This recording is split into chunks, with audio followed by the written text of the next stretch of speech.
The other InnKeeper. I hadn't planned to go out.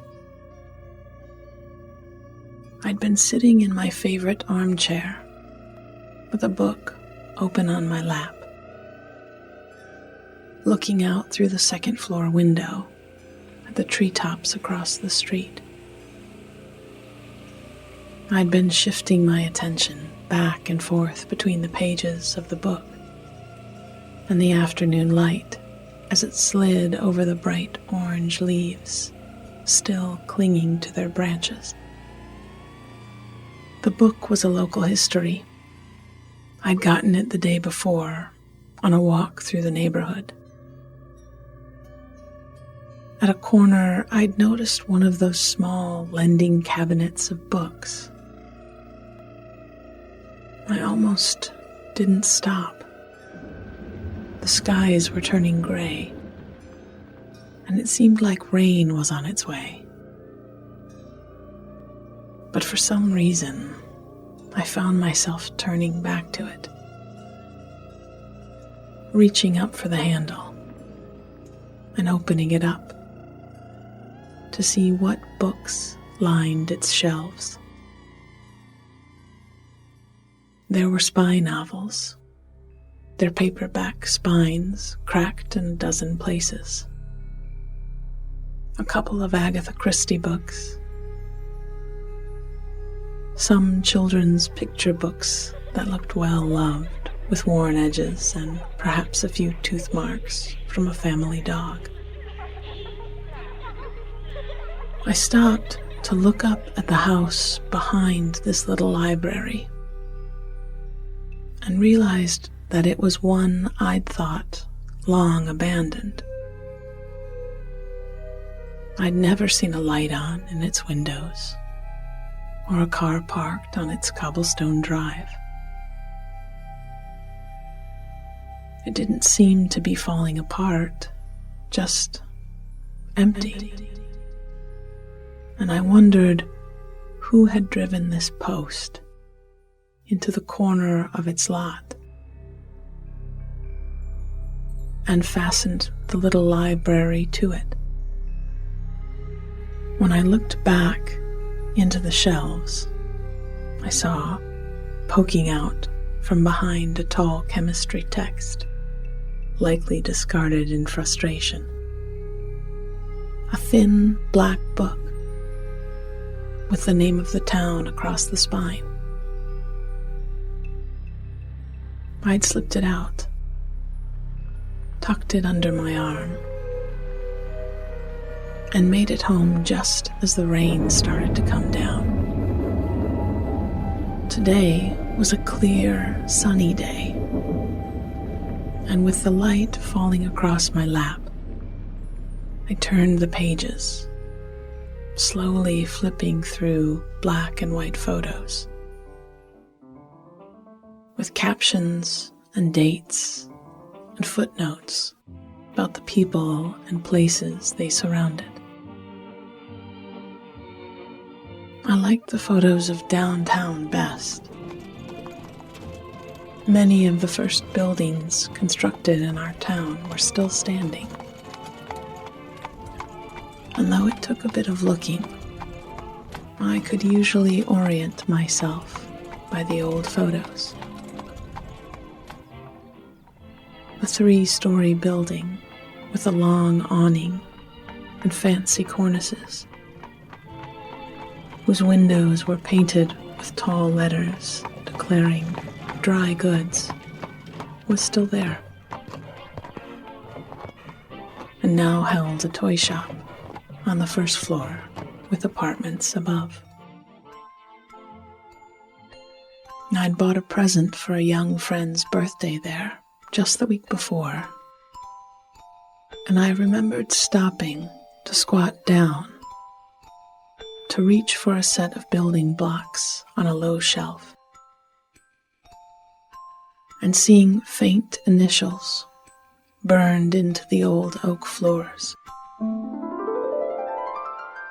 It looked like it had been done with a small branding iron, and I imagined a mischievous child busily marking their initials in behind a shelf, while their parent was serving customers on the other side.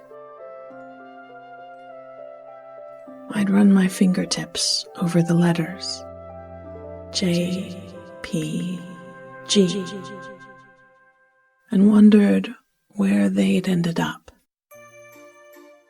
and if they'd thought sometimes about this patch of wood floor and how it had felt to leave their mark on the world. There was a word for this, a very tricky one that I'd learned from a Scrabble champion cousin, and I said it aloud as I touched the floor. Xylopyrography, fire writing on wood. I looked back at the photo of the storefront. There were a few young ones playing on the sidewalk, and I wondered how much trouble there had been when that bit of graffiti had been discovered. On the last page, I found a picture of the old inn on the lake at the far side of downtown. It was a place I'd been in love with as a child. Its broad porch with stepping stones down to the water. Its front gardens full of delphinium. Its locally famous coffee cake with the swirl of crunchy cinnamon in the middle. One picture showed a side view with long strands of ivy climbing up the stone walls to the turret that I'd always imagined must house a huge 4-poster bed and a matching dressing table hung with a mirror, speckled and cloudy with age. It had closed years ago when I was still a child, but I'd gotten to step inside it a few times. When family came from out of state to visit and booked a room. And then at their annual Halloween parties. I remembered the smell of the wood polish and the big book on the front desk that spun around on a lazy Susan. There had been sepia-toned pictures in thick carved frames on the walls, and the old wood floors in the sitting room creaked in a friendly, satisfying way. Suddenly, I wanted to see it again. I tucked the book of photos into my bag and was rolling my bicycle out of the garage within a few minutes. I was glad I'd pulled a hat and scarf from the coat rack by the front door on my way out. Even with the sun still shining in the western sky, the air rushing past me as I pedaled was crisp. I pulled deep breaths of it in as I circled through downtown. I gave a friendly nod to the toy shop building and the ghost of JPG as I coasted past. Soon I was turning my bike down the drive to the inn. Weeds had grown high through the pavers, and the garden had long ago gone wild, but in the best possible way. The neat paths were overtaken by local grasses and wildflowers and tall stalks of milkweed. And I imagined honeybees and squirrels and butterflies were thriving and happy here. I propped my bike against a post at the front door, realizing it must have originally been a place to hitch a horse-drawn carriage. I took careful steps up the front porch, just wanting to show the place a bit of respect. I knew no one was there, hadn't been for decades. But I wasn't here to take advantage of its lack of keeper. I was here to be a keeper myself, even if just for an afternoon. I cupped my hands around my eyes and peered in through a front window to the reception room. The desk was still there, with its dozen or so cubbies on the wall, each meant to hold a room key or a piece of mail for the guests. The book was too, though it had been finally closed, and an inch of dust lay on top of the cracked cover.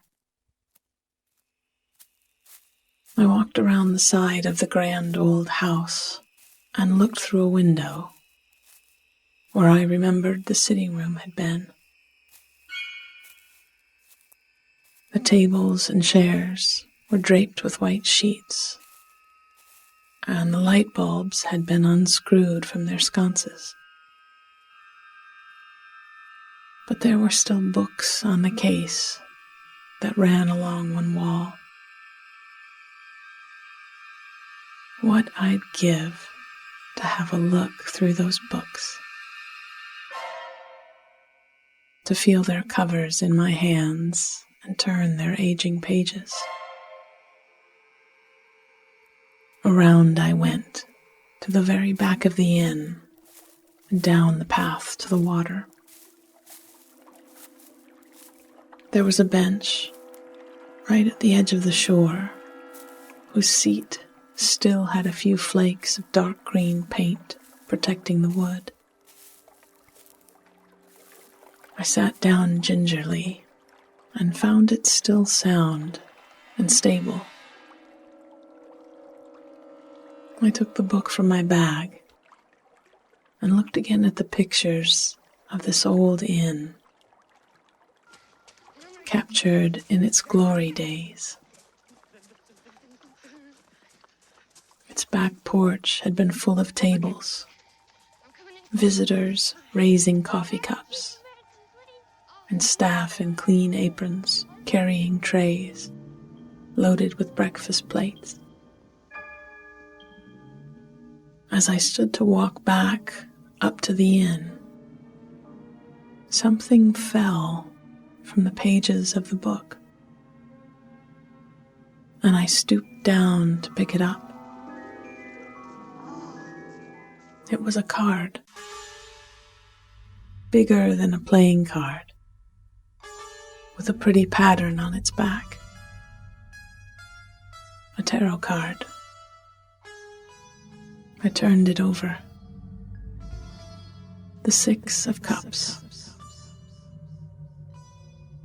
I knew almost nothing about tarot, had just never been much interested. But it just so happened that I knew this card. I ran my finger over the surface and looked back at the inn. At one of those Halloween parties, me sitting on my mother's lap, in front of a woman with kind, gray eyes and a deck of cards. She'd shown this card to the two of us and smilingly told us It was a card for memories, for making them and thinking back to them. She'd said it was a card for kindness and good deeds and simple pleasures. Mom had squeezed me in her arms, had said softly in my ear, "Let's make a memory right now. Let's remember tonight. Let's remember to be kind." And I had. The Six of Cups was still in my head and heart. It had been a gift today to remember this place and that moment with my mother. I didn't know who had given me this gift, who had tucked this card into this book and left it inside the cupboard on the corner. Who had steered my bicycle to this spot today? Gifts have a way of leading us to continue the momentum of generosity. And as I walked back to my bike, I wondered if this old place might still have a few years left in her. Could there be a way to open her doors again? To dig up the recipe for the coffee cake and pull the sheets off the old armchairs, and maybe, by this time next year, host a party and make more memories. All dreams have to start somewhere. Sweet dreams.